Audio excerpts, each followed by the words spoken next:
디지털 성폭력 SOS 가이드가 발간됐습니다. 안전한 교육 현장을 만들기 위한 방법이 많이 담겨 있습니다. 네, 이 시간 교육부 정일선 양성평등정책 담당관과 자세한 내용 알아보겠습니다. 어서 오십시오. 네, 안녕하세요. 네, 담당관님. 디지털 성폭력 SOS 가이드가 발간이 됐는데요. 이제 지난해 9월 참 사회적으로 큰 물의가 있었죠. 네. 디지털 딥페이크 관련된 네. 그런 이후에 좀 잘 이렇게 마련이 된 겁니다. 그래도 배경을 한 번 더 자세히 소개해 주시죠. 네. 말씀하신 것처럼 지난해 딥페이크 성범죄 그 사태가 이제 사회적으로 굉장히 큰 충격을 네. 줬었거든요. 그래서 이 딥페이크 성범죄에 대응하기 위해서 정부가 지난해 11월에 범정부 대책이라고 마련을 했습니다. 그래서 교육부는 이번에 이제 그 후속 조치의 일환으로 딥페이크 성폭력 SOS 가이드 5종 이렇게 보여드릴 수 있는데요. 네. 이것을 마련을 해서 네. 각각 뭐 초등학생용, 네. 중고등학생용, 대학생용, 그다음에 뭐 그 학부모형 뭐 이렇게 해서 네. 색깔별로 구분해가지고 이거를 이제 5종을 지금 발간하게 되었습니다. 예, 네. 5가지니까 다 맞는 학부모 네, 대상에 맞춰서 내용도 그렇군요. 조금씩 다 다르게 예. 대응할 수 있도록 만들었고요. 네. 또 이 딥페이크는 이제 어떤 그 디지털 성폭력의 한 유형이잖아요. 그렇죠. 근데 이 안에는 그 딥페이크 성범죄뿐만이 아니라 불법 촬영, 온라인 그루밍, 그다음에 뭐 성적 괴롭힘, 그 모욕기나 명예훼손도 들어가거든요. 네. 그런 부분에 대해서 이 신속하게 정확하게 알아볼 수 있는 그런 이 가이드를 만들었고요. 그 내용에 보면은 디지털 성폭력 유형이라든지 도움을 받을 수 있는 그런 기관, 정보, 내용, 그다음에 예방 수칙까지 그리고 상황별로 어떻게 대응할 수 있는지 이런 것들을 다 수록을 했습니다. 너무나 잘 되어 있다고 생각이 되는 게 초등학생용, 중고등학생용이 다 별도로 되어 있기 때문에 초등학생에게 또 너무 많은 정보를 주는 것도 또 어려울 수 네. 있거든요. 다 거기에 맞아요. 맞는 그런 맞아요. 맞춤형 정보라고 네. 생각이 돼요. 이게 네. 기술적인 용어도 들어가고 하니까 예.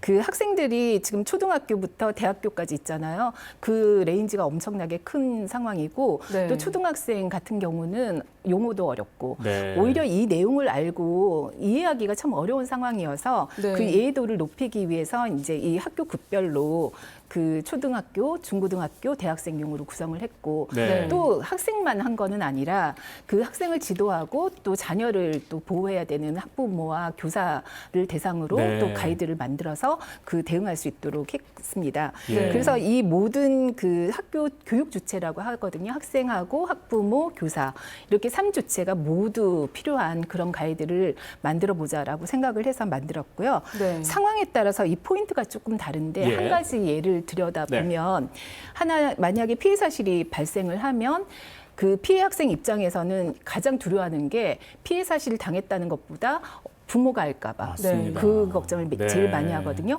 그러면 그렇지만 이 부모에게 이걸 이제 알리는 것이 굉장히 중요하다는 것들을 이제 정보로 제공을 하고 있고 또 학부모는 만약에 내 자녀가 이제 그런 피해를 당했다는 거 알면 비난하거나 꼬중하거나 혼내기가 거든요. 예. 너 왜 그랬니?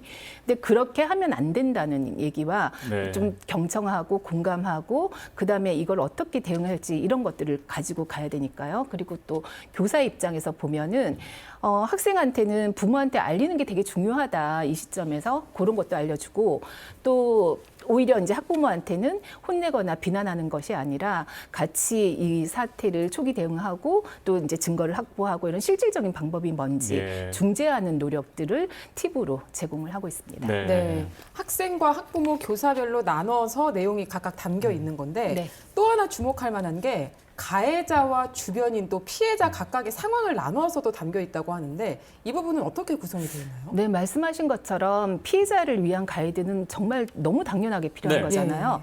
근데 저희 교육부에서 조금 고민을 했던 부분은 피해자를 위한 가이드뿐만이 아니라 문제 행동을, 가해 행동을 했던 학생이 분명히 존재를 하는데 네. 이 학생들한테 어떻게 책임감을 가지고 이제 그 책임지는 자세를 가지고 또 이 문제 행동을 반복하지 않도록 하는 것이 중요한가 이런 것들을 어떻게 하면 잘 거부감 없이 받아들일 수 있게 하는가 이런 생각을 해봤고요. 네. 더 중요한 게 피가해도 중요한데 저희는 그 주변에 그 만약에 어떤 학급에 그런 일이 발생을 하면 주변인이 되게 중요하잖아요. 그래서 그 주변인의 역할이라든지 이런 부분들을 좀 이제 담으려고 노력을 했습니다. 예. 그래서 이런 친구나 그런 상황에서 이제 그 문제가 발생을 하면 2차 가해를 방지하고 또 어떤 행동을 하는 것이 바람직한지 그것을 알려주는 그런 역할이 중요하다고 생각을 했습니다. 네. 그래서 가이드에서는 이 세 가지 상황을 아주 구체적인 예시를 들어서 제시하고 있고요. 상황별 대처 방법도 바로 찾아서 이렇게 볼 수 있도록 구성을 했습니다. 예. 네. SNS에서 영상을 보다 보면 이제는 이 영상이 실제 영상인지 딥페이크 영상인지가 구별이 안 갈 정도로 기술이 너무 많이 고도화된 게 사실인데 발전했습니다. 네. 그래서 이런 기술이 성범죄에 활용된다는 건 반드시 근절돼야 되는 부분입니다. 보니까 이번 가이드에서 학생 눈높이에 맞춰서 이 내용들이 담겼다고 하는데 자세하게 좀 소개를 해주시죠. 네, 저희가 딥페이크 때문에 이런 가이드를 만들기는 했지만 네. 그것뿐만이 아니라 온라인 그루밍이라든지 불법 촬영이라든지 이런 디지털 유형에 대해서 굉장히 자세하게 소개를 하고 있어요. 그러니까 이제 어린 학생들 입장에서 보면은 이 그 가이드 자체가 이 내용을 보면 어떤 게 디지털 성폭력인지 알 수 있도록 하고 또 그거에 이제 알아야지 대처를 할 수 있으니까요. 그런 그 부분에 대해서 구체적인 예시를 하고 있습니다. 그리고 지금은 굉장히 많이 알려져서 딥페이크가 범죄라는 것들을 알고 있는데요. 네. 그때 처음 초기 단계만 해도 진짜 사진 가지고 만든 게 아닌데 가짜인데 왜 그렇게 문제가 되느냐 이걸 네. 가지고 가해 학생들 입장에서는 그런 얘기를 많이 했어요. 그리고 반박하기도 하고. 근데 절대로 장난으로 만든 가짜 사진, 가짜 범죄가 아니다. 이거는 실제로 그런 일이 있으면 피해자들은 회복할 수 없는 그런 상처를 받기 때문에 그래서 그런 정신적, 사회적 피해를 많이 심각하게 받는 진짜 범죄다. 가짜 영상물이 아니고 진짜 범죄다라는 인식 개선을 위한 교육이 굉장히 필요하다고 생각을 했고요.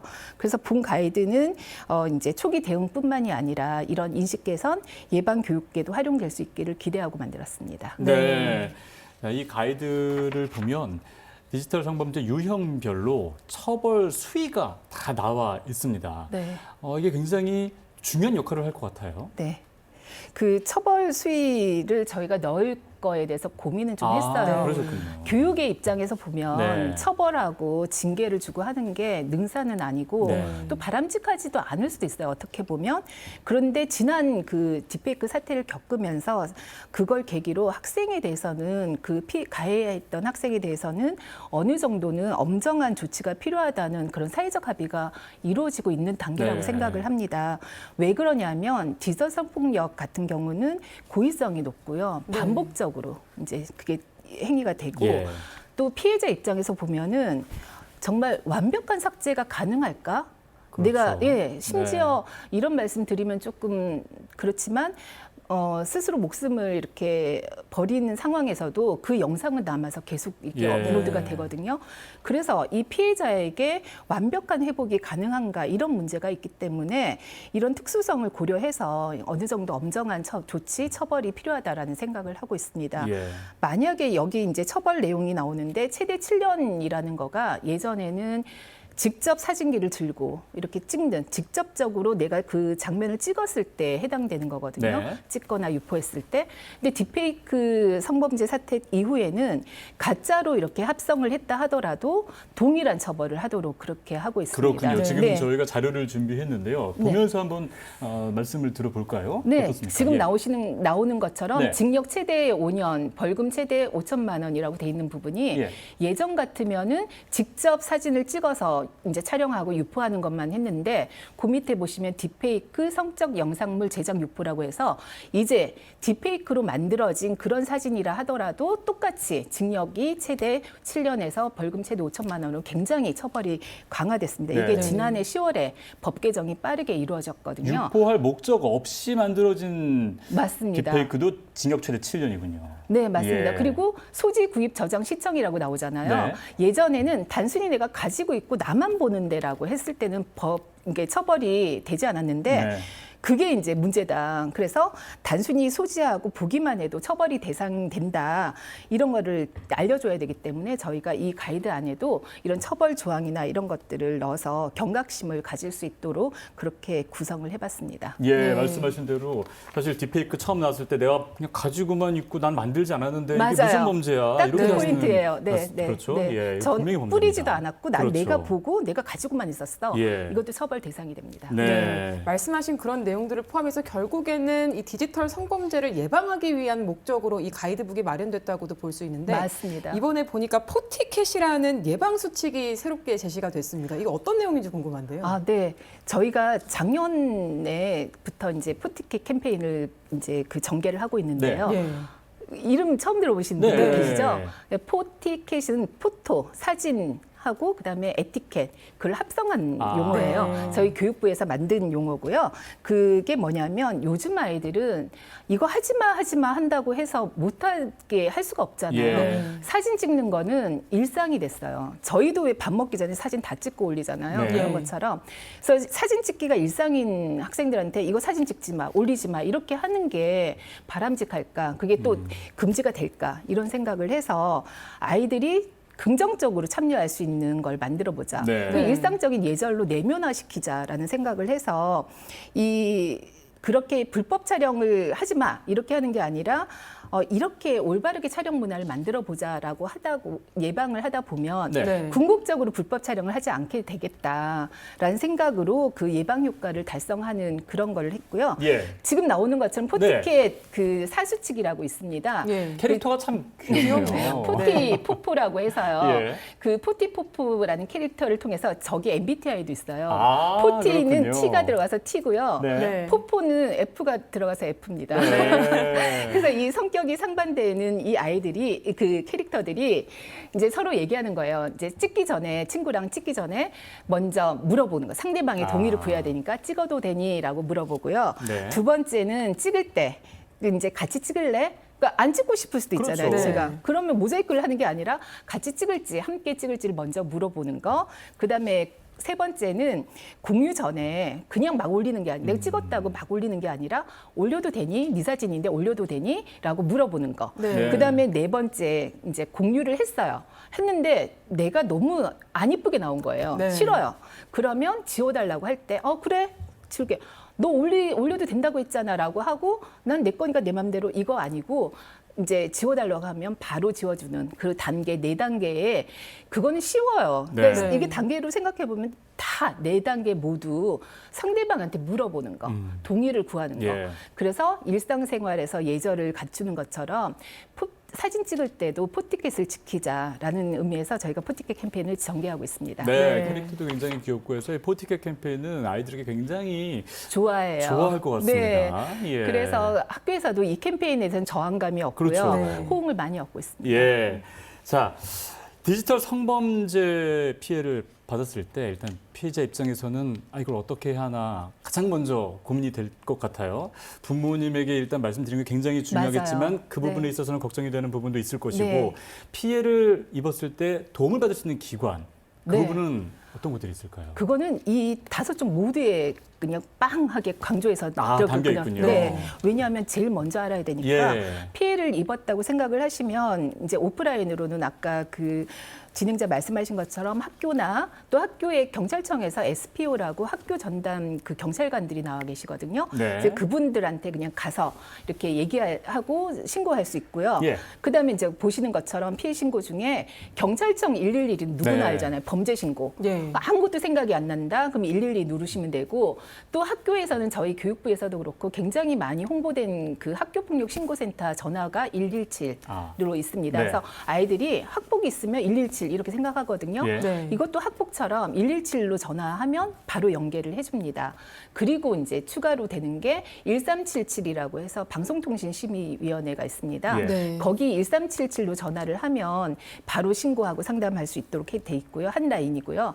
그 다음에 제일 제가 이제 요번에 117처럼 강조하고 싶은 게 1366이에요. 1366번이요. 네, 예. 1366은 학교 폭력뿐만이 아니라 이제 이 디지털 성폭력 관련해서 정부가 한 전화번호 1366만 기억하면 그 다음 진행 과정까지 다 이제 원스톱으로 지원해주는 그 전화번호이거든요. 네. 그래서 학교에 선생님 보고 하거나 아니면 117 생각하시거나 아니면 1366 정도만 생각을 하시면 예.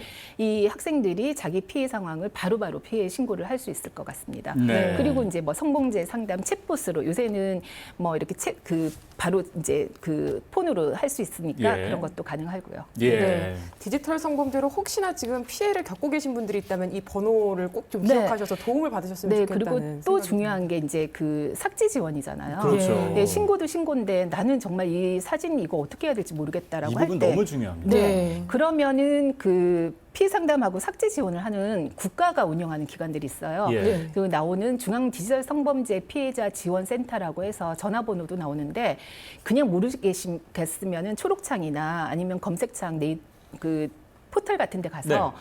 그냥 딥페이크, 뭐 삭제 지원, 뭐 사진 삭제 이런 것만 해도 이쪽이 제일 먼저 뜰 겁니다. 아, 예, 그렇군요. 예, 그래서 중앙지성센터가 있고요. 전국 17개의 시도별로 그 지역에도 똑같은 그 일을 하는 디지털 성범죄 피해자 지원센터라고 있습니다.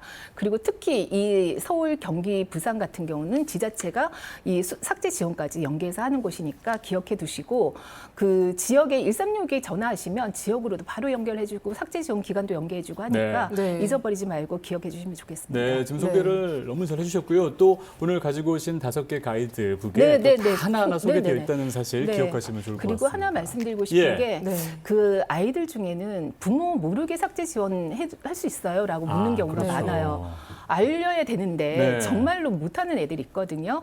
그럴 경우에는 그 아까 그 디지털 성범죄 지원센터에 그 익명으로 그러니까 부모 동의 없이 네. 그러니까 부모 동의 없이 그 상담 신청이 가능하고요. 예. 네. 경찰에 신고해서 수사가 진행될 때도 난 내가 누군지 알려주고 싶지 않아요. 이렇게 한다면 거기에서 노출 방지를 신상 노출 방지를 위해서 가명으로 그 수사를 진행할 수도 있습니다. 예. 네. 피해자들을 위한 지원 내용들 좀 살펴보고 있는데요. 또 여기에 가이드북에 하나 담긴 게 피해자에게 절대 해서는 안 될 말들도 좀 담겨 있다고 합니다. 피해자들을 어떤 태도로 좀 대해야 되는지도 담겨 있는 건데 내용을 소개해 주시죠. 네. 잘 해주려고 하다가 그 선의가 독이 되는 경우가 있어요. 네. 그래서 잘 모르고 하는 행동 때문에 피해자를 더 힘들게 하는 경우가 있습니다. 그 가장 중요한 거는 비밀 유지하는 거하고 2차 가해를 하지 않는다는 점을 명시를 예. 해야 되는데요. 사건이 발생하면 그 피해자가 누구라더라, 뭐 아니면 어떤 일을 당했다더라, 이 소문이 무성하거든요. 예. 그럴 때 나도 같이 그 소문에 끼어들어가지고 막 그 유포하고 하지 말고 피해자가 누군지 관심도 갖지 말고 그다음에 혹여 어쩌다 내가 사실을 알게 됐다 하더라도 비밀을 지켜주고 그다음에 소문내지 않도록 주의하는 게 굉장히 네. 중요합니다. 네. 근데 이제 비밀 유지하라고 하면 너하고 나하고만 아는 일이라고 절대 입을 안 여는 학생도 있어요. 아. 근데 신뢰할 만한 어른한테는 얘기를 해야 되는 거예요. 그렇죠. 네. 선생님이나 예. 부모님이나 네. 아니면 믿을 만한 어른이나 그러니까 너하고 나하고 죽을 때까지 이건 없어요. 그래서 이 비밀은 유지하되 믿을 만한 어른에게 그 또 전문기관에게 신속하게 도움을 요청하는 것도 같이 명시를 하고 있습니다. 그리고 이제 아까 그 말씀하신 피해자에게 절대로 해서는 네. 안 되는 말이 아주 구체적인 문장으로 이렇게 제시가 되어 있거든요. 네, 지금 지금 저희가 나오고 준비를 있는데, 했습니다. 네네. 예. 그러니까 처음에 나오는 게 네가 걔한테 어떤 잘못을 한 건 아닐까 이런 종류는 아, 피해자를 안 되죠. 탓하는 네. 거거든요. 예. 네가 잘못했잖아. 그리고 저 밑에 보면 뭐 그 SNS 빈공개로 했어야지 왜 공개로 했어 이런 종류도 다 피해자를 탓하는 말들이고요. 예. 또 이제 가해자를 두둔하는 말들이 있습니다. 아. 걔가 원래 그런 애가 아닌데 이런 것 같은 경우는 그 가해자를 두둔하고 편들어 주는 거잖아요. 네. 그래서 이런 말도 절대로 2차 가해가 되기 때문에 절대로 하면 안 된다라는 것들을 저렇게 아주 구체적인 문장으로 이렇게 제시를 해서 아 이런 말들은 하면 안 되겠구나라는 생각을 할 수 있도록 그렇게 하고 있습니다. 네, 정말 지금 예시문을 보니 흔히 생각 없이 할 수 있는 말들이거든요. 맞아요. 자기는 이제 걱정되고 네. 도와준다고 하는 말들인데 그 피해자 입장에서 보면 2차 가해가 되니까 이런 부분들은 굉장히 조심을 해야 되는 상황입니다. 예. 자, 그리고 디지털 성범죄 피해를 당했을 때 증거를 사실 확보해야 하지 않습니까? 되게 중요해요. 이 부분도 네. 그냥 피해를 본 분들은 이거 그 상황에서 어떻게 증거를 확보하냐 많이 어려움을 겪을 수 있으세요. 지금 가이드북에 나와 있지만 그 부분도 같이 소개해 네. 주시죠. 제일 먼저 할 거는 그 피해 상황을 정리하는 거거든요. 네. 그 육하 원칙이라고 했는데 누가 언제 일때 누가 했는지 모를 수도 있어요. 누가 했는지 아는가 모르는가 이런 것부터 시작해서 누가 언제 이런 일을 내가 알게 되냐. 언제 했는지는 모르지만 내가 알게 된 시점이 중요하니까 예. 그런 육하 원칙에 따라서 피해 상황을 일단 정리하고 또 그 피해를 확인을 했다면은 증거 확보를 바로 들어가야 됩니다. 그 가장 중요한 게요. 피해자나 그 부모가 이 사실을 알았을 때 제일 하기 쉬운 실수가 뭐냐면 너무 당황하고 놀랍고 하니까 사진을 그냥 삭제해 버리는 거예요. 아이고. 그럼 증거 확보가 안 되고 삭제 그렇죠. 원본은 날라가 있고 이러니까 그게 가장 실수하기 쉬운 건데 무조건 증거 확보를 먼저 해라. 예. 네. 그리고 피해 신고를 이제 하거나 수사 삭제 지원을 하려고 해도 원본 사진이 있어야 되거든요. 그래서 그 원본 확보가 제일 필요하고 만약에 원본을 내가 모르고 삭제를 했다고 하더라도 그러면은 그 경찰에 신고를 하면요 포렌식 같은 걸 통해 가지고 도움을 예. 줄 수가 있습니다. 네. 그 아니면 사본이라도 가지고 있어야 되고요. 그래서 이 가이드에는 그 증거 확보하는 방법을 단계별로 아주 자세하게 설명을 하고 있기 때문에 이대로 따라 하시면 어렵지 않게 증거 확보를 하거나 전문기관 도움을 받을 수가 있습니다. 네. 그 이제 구체적으로 어떤 부분이 있냐면 협박이 올 때가 있어요. 네. 근데 협박이 계속 올 때 그냥 채팅방을 나가면 그게 또 증거가 안 남기 때문에 알람을 끄고 그냥 채팅방에는 남아 있어라라고 아. 저희가 얘기는 하는데 그것도 너무 괴로워요. 네. 그러니까 알람을 안 해놔서 뭐 누른다 뿐이지 볼 수 있는 거잖아요. 네. 그러면 그때 그 채팅방을 이제 캡처를 해놓고 예. 날짜와 함께 캡처를 해놓고 알람도 끄고 증거를 확보한 다음에 나가라. 네. 그냥 나가지 마라. 이런 것들을 아주 구체적으로 명시하고 있기 때문에 이 여기에 나오는 증거 확보 방법대로 따라하시는 게 좋을 것 같습니다. 예. 네.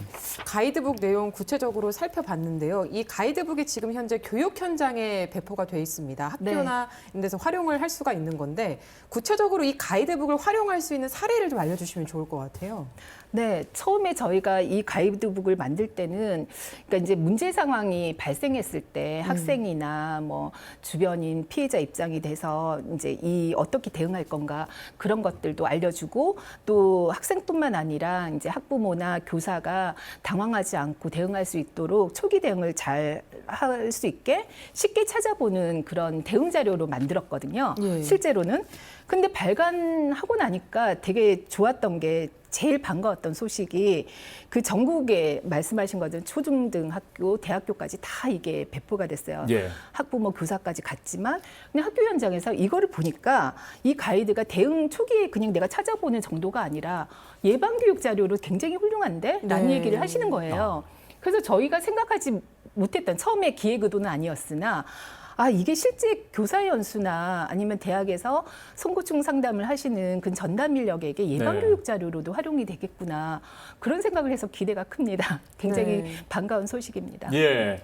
자, 그리고 이제 디지털 성범죄 예방하고 또 이 부분에 대응하기 위한 여러 가지 프로그램들이 또 운영이 되고 있거든요.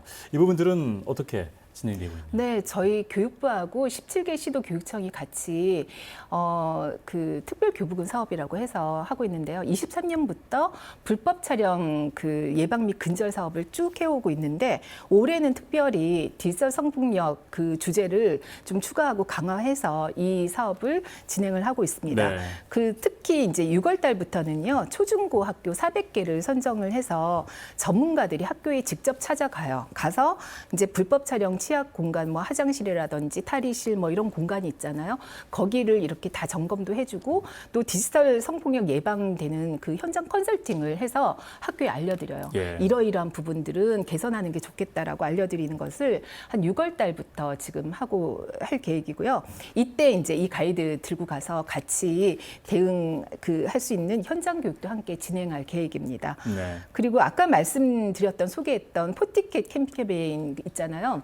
그 내용을 그냥 그러니까 그래 같이 찍을래 뭐 이런 것만 한다고 해서 너무 밋밋하잖아요. 아무리 네. 사수치기라고 해도 게임으로 만들었어요, 저희가. 아. 그래서 이 게임을 그냥 그러니까 보드 게임 하듯이 아케이드 예. 게임 하듯이 그렇게 아이들이 직접 참여해가지고 이 게임을 하다 보면 자연스럽게 올바른 촬영 문화를 내면화할 수 있고 또 이 사수칙도 서로 말하면서 게임을 하기 때문에 그렇게 이제 수칙을 가질 수 있도록 할 계획입니다. 그래서 네. 이것도 저희가 6월달 지금 시작을 할 계획이고요.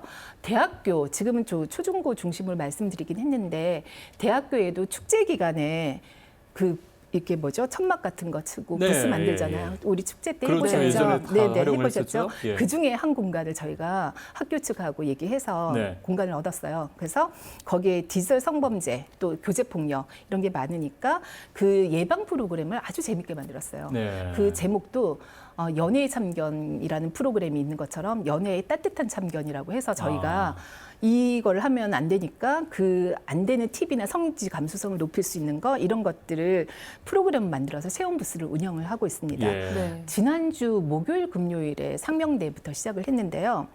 거기 나온 반응이 포티켓이라는 새로운 용어를 알아서 너무 좋다. 네. 그리고 연인 간에 사진을 찍을 때도 좀 네. 찝찝한 거예요. 예를 들면 이게 사진으로 남으면 어떡할까라는 생각이 들 때가 예, 있잖아요. 예. 그렇지만 말을 못했는데 이거를 알고 나니까 그런 사이, 친밀한 사이에서도 그런 부정적인 감정이 들 때는 상대방의 동의를 구하지 않았을 때는 안 된다는 얘기를 할 수 있겠구나.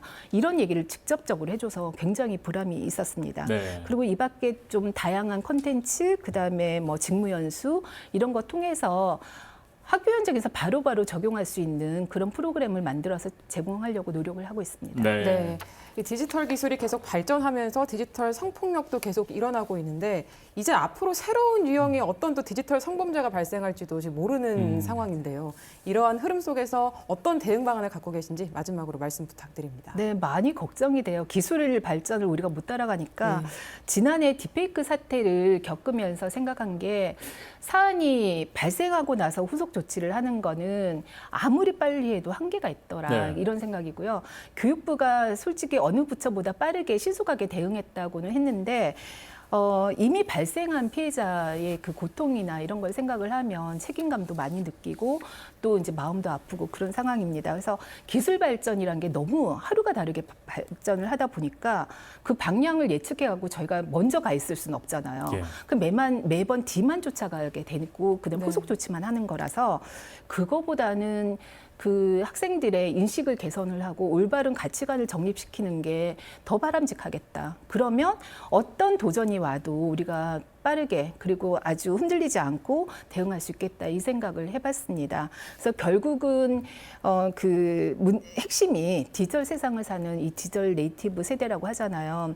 이 학생들이 가치관을 어떻게 갖는지 또 학교 구성원들의 인식 개선을 어떻게 해야 되는지 이런 대상별 맞춤형 예방 교육이 관건이라고 생각을 해서 한 축에는 그 디지털 리터러시라고 하는 가치관을 정립하고 윤리 교육을 하는 그런 부분, 또 다른 한 축에는 상대방의 동의에 기반해서 이런 그 디지털 성폭력을 예방할 수 있는 예방 교육 이런 것을 하려고 하고요. 단순히 교육을 하는 거에 그치는 게 아니라 아이들이 이걸 따라줘야 되는 거니까 좀 더 입체적이고 문화적인 전략이 어떤 건지를 생각을 해서 학생들의 수용성을 좀 높이는 그런 방향으로 정책을 대응해 나가려고 하고 있습니다. 네. 지금까지 교육부 정일선 양성평등 정책 담당관과 함께 자세한 이야기 나눴습니다. 오늘 고맙습니다. 네, 감사합니다.